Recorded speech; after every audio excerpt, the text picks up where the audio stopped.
Doctor, hace unos segundos presentábamos justamente las imágenes de lo que está ocurriendo en el país. Estas imágenes que de alguna manera nos preocupa a todos. Esto antes no se veía en el país. Escuchábamos las noticias de que en Colombia explotaban los coches bombas. Ahora Guayaquil, y tal vez en los próximos días vamos a tener otros coches bombas aquí en el país. ¿A qué se debe todo esto, doctor, antes de entrar en materia con el tema del asilo político al expresidente Rafael Correa? Bueno, mire, realmente Ecuador vive un proceso de delincuencia organizada que es un problema en realidad porque afecta a toda nuestra sociedad, la ecuatoriana. Para tener idea, es considerado el país que tiene la mayor tasa hoy de precariedad de América Latina, por encima incluso de Colombia. Hay dos problemas que explican el fenómeno de la criminalidad. Pero los ingresos de armas, control, vienen básicamente de Perú, porque Perú tiene libre importación de armas, básicamente en la frontera tan porosa y no hay posibilidad de policía ni de fuerzas armadas de controlar el ingreso de armas, que van a las calles y van a la cárcel. Tanto así que la profesora Nelsa Curvelo, toda esta comisión, y el encargado, director de dice, es verdad que hay armas en la calle y no podemos solucionarlas. Es un reflejo. La cantidad de droga que hay es impresionante. Ya son más de 70 toneladas en este cuarto del año. Es decir, creo que vamos a hablar las 210 toneladas del año anterior. Hay como 150 toneladas de droga que no se tienen. Hay que tener mucho cuidado porque la tonelada de cocaína en Europa vale 60 millones de dólares y 25 en Estados Unidos. La cantidad de droga que el año pasado se encontró, mire, tiene un valor impresionante. Con un promedio debe valer no menos de 80.000 millones de dólares. Pero salió a 2 toneladas para afuera, y el europeo me refiero a norteamericano, básicamente. Esa cocaína que salió por Ecuador cuesta un poco más de 300.000 millones de dólares. Es demasiado dinero. Hay un proceso de corrupción endémico también. Además del sicariato, la cantidad de muertes, la zona 8 ya pasan de 400 muertos. Eso significa que hay más de 6 muertos por mes. Y el año 2021, la provincia del Guayas tenía una media de más de 90 muertos. Y el estado de Sinaloa, la ciudad del Chapo, en ese mismo año tenía 600 muertos. Ese es el nivel de criminalidad y de violencia que se vive producto del control en el tema de armas, en el tema de tráfico de drogas. Eso explica la inflación y yo dije ayer en una clase incluso en la universidad, y dije, miren, la policía fue encargada de la cárcel, ¿verdad? ¿Qué es lo que tenía que hacer la policía? Primero, ingresar a la cárcel, desarmar a las bandas, dos, quitarles la comunicación a los teléfonos celulares, es a los líderes aislarlos. El aislamiento, de acuerdo con la ministra, no debe ser tomado como un castigo y debe ser aplicado de manera excepcional. El estado de excepcionalidad se amplía. La Roca tiene capacidad para 150, no son más de 100 los líderes de las organizaciones criminales del Ecuador, pero nada de eso se ha hecho. Eso permite explicar este reflejo de la criminalidad está dentro de la cárcel, en la sociedad y hacia las calles. Doctor, ahora sí pasemos al otro tema, que es el asilo político al expresidente Rafael Correa. Doctor, el presidente Iván Saquicela, justamente la semana pasada, habló de la extradición del expresidente Correa, pero lo que llama la atención es que justo el presidente Correa ya tenía un asilo político casi que un poco más de un mes que se lo concedió Bélgica. ¿Qué está pasando tal vez dentro de la Cancillería o tal vez el país belga no le comunicó a la Cancillería que el expresidente Rafael Correa tenía el asilo político? Mire, es importante recordar el caso, lo haremos brevemente. Mire, incluso llegó a decir ahora que no se lo ha condenado, pero para empezar, como decía un gran jurista, un amigo mío de Santiago, se puede tener autoría, es cierto, pero eso no está probado. Pero consta en la sentencia. El otro tema es que la Fiscalía ha actuado siempre por autoría inmediata a través de un aparato organizado de poder. Así fue la acusación a juicio y así la Fiscalía mantuvo la. Pero ¿qué pasa con el juez? El juez va a resolver y al presidente de la Corte algo que no es cierto. Dice que se lo ha condenado por autoría inmediata. Falso, falso, falso. Hay que leer la sentencia. En mi página web, en la www.alfonsosamano.com, están las 3 sentencias y están los recursos. Pues bien, allí en la sentencia se termina condenando por un delito de infracción de deber o especial de garante, como llama el profesor Schunemann. Allí se apartó el juez del contenido de la acusación. Y eso es romper el principio. Así fue condenado por Fermín Ramírez y en Ricardo Canés del sistema interamericano. Ahora bien, cuestionamientos mucho más severos. Hay violación a la Constitución y al Pacto de San José, y le digo por qué.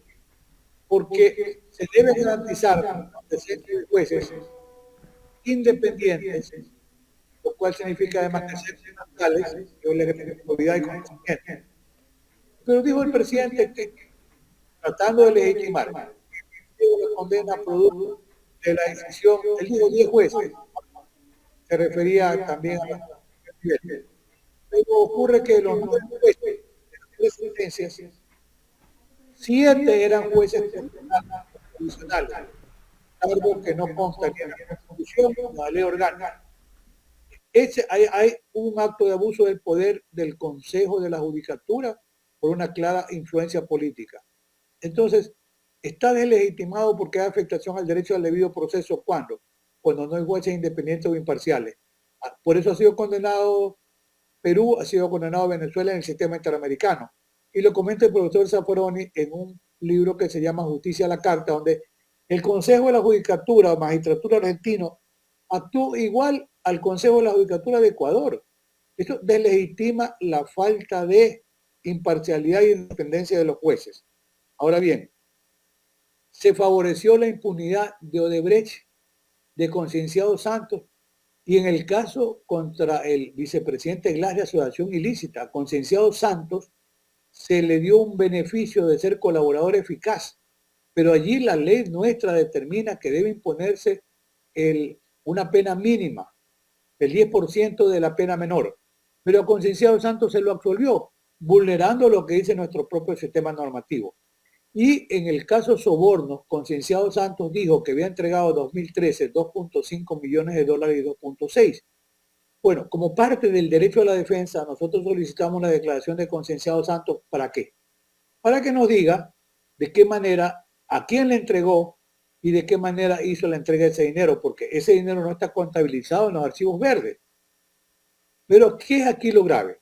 Se anuncia la prueba, la jueza le da acceso al anuncio probatorio. Cuando va a la sala que va a conocer del juicio, en ese momento la sala ordena la práctica de la prueba, y cuando no se la practica, nosotros comedidamente le dijimos a la sala, pero si ustedes autorizaron la prueba, por favor, practíquenla. No, le resbaló. Planteamos la excepción procesal penal perentoria de nulidad del proceso por violación del derecho a la defensa, no hubo respuesta, tampoco en casación. Así se manejó el caso, violando el derecho de defensa, favoreciendo la impunidad de Odebrecht y de Concienciado Santos. Se dijo que Concienciado Santos tenía un acuerdo de delación premiada. En Brasil, yo tengo el acuerdo de delación y lo exhibí en audiencia de juicio. Él por 9 casos colaboró en Brasil, pero en esos casos no están los sobornos 2013 ni 2014. Ahora bien, se cambió el título de la imputación y se termina condenando por autoría por instigación, lo cual es un contrasentido, pero las sentencias tienen motivación fraudulenta porque hay una manipulación de la prueba. En esto quiero ser muy concreto. Para que haya una garantía de motivación, tiene que haber una valoración adecuada de la prueba. ¿Para qué? Para llegar al convencimiento más allá de una duda razonable de que hay lugar a una condena. Y le menciono, eso que determina que un juez imparcial, independiente, debe valorar la prueba de cargo y la prueba de descargo. Me quiero referir a la prueba de descargo. Nunca se pudo probar que se hubiesen dictado decretos de emergencia o de sección supuestamente elaborados por el doctor Alexis Mera. No se pudo probar que el Concienciado Santos hubiese hecho aportes de dinero. Lo que sí se probó es que un préstamo de $6,000, que eran de una cuenta que había en la Presidencia de la República de Solidaridad, fueron devueltas por el presidente a razón de $500 por mes. El otro tema es que se dijo que al ciudadano Pedro Verduga le habría exigido el presidente Correa $1,000,000. Pedro Verduga declaró y que dijo, no, fue la señora Pamela Martínez que me pidió que colaborara con $1,000,000. Yo le dije que no podía, que no me pagaban y cuando me pagaran iba a tratar de aportar $100,000.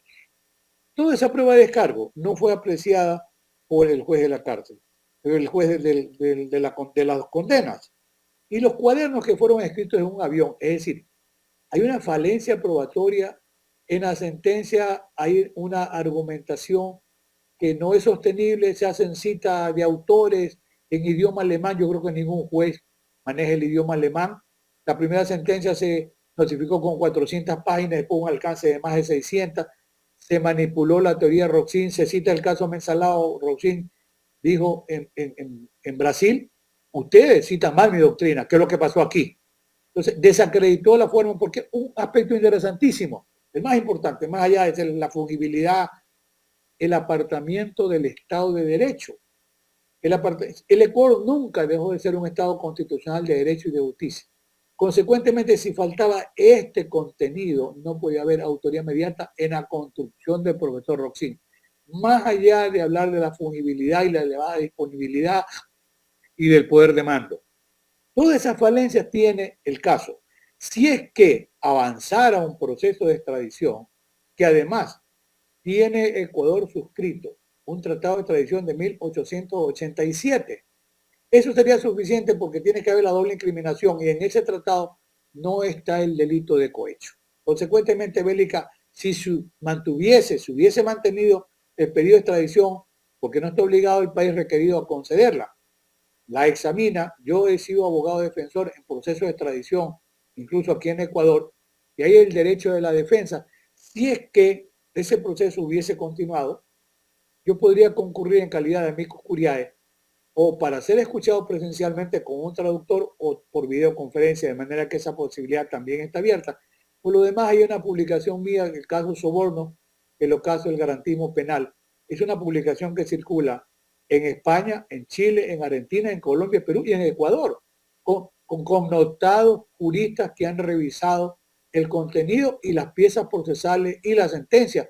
Paco Muñoz Conde me dijo, lamentablemente, querido Alfonso, ese no es un caso que se haya manejado jurídicamente, sino es un caso que se ha manejado políticamente.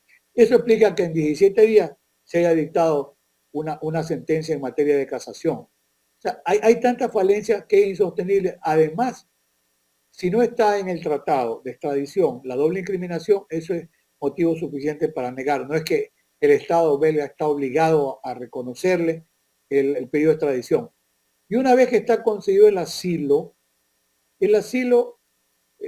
hay una convención de Naciones Unidas para tratar el tema asilados y refugiados, es vieja, de 1951, pero ahí se está incluso establecido, una vez que se concede el estatus de asilado, está prohibida la devolución. De manera que yo no encuentro realmente allí sostenimiento ni para un pedido de extradición, que va a ser una vergüenza una vez que un tribunal belga conozcan el contenido real del proceso, no lo que forma el lawfare, no, nada de eso. Y además, en el momento en el que ya se haya concedido el asilo, no tiene sentido Que continuar interrumpa. con ese... Perdón que le interrumpa. Bélgica, para dar un asilo, me imagino que revisa el proceso de la sentencia que se le dio al expresidente Correa antes de otorgarlo para ver si en verdad es un perseguido político o no. Bueno, el gobierno que califica la petición del asilo tiene la facultad de revisar. Yo no conozco los documentos que se entregaron para el asilo, porque hay abogados en el presumiendo que efectivamente entregaron toda la información. La forma como se maneja la velocidad, inequívocamente que había de fondo tres políticos que eran ese candidato que ya consiguió el asilo. Aquí también cabe el tema del influjo psíquico, ¿no? Bueno, dijo el otro día presidente que eso no causa, perdón, yo no Dijo sé que es si por cohecho.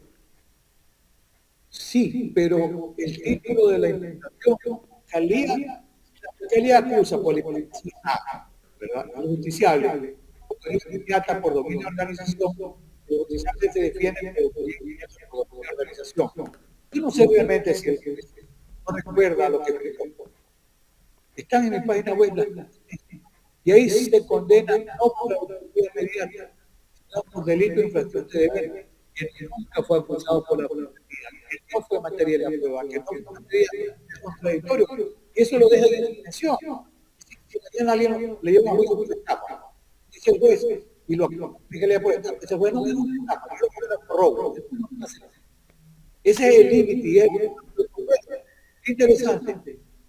La propia Corte Nacional de Oro y uno de los jueces, en otro caso, Iturralde, citan el criterio de proveedor sobre la congruencia, que es la coherencia entre la acción y la resolución. Pero en este caso se olvidaron. Es insostenible la legitimidad de ese proceso que involucra las sentencias. Doctor, en otro tema, ¿cuáles podrían ser las limitaciones del asilo político al exmandatario Rafael Correa?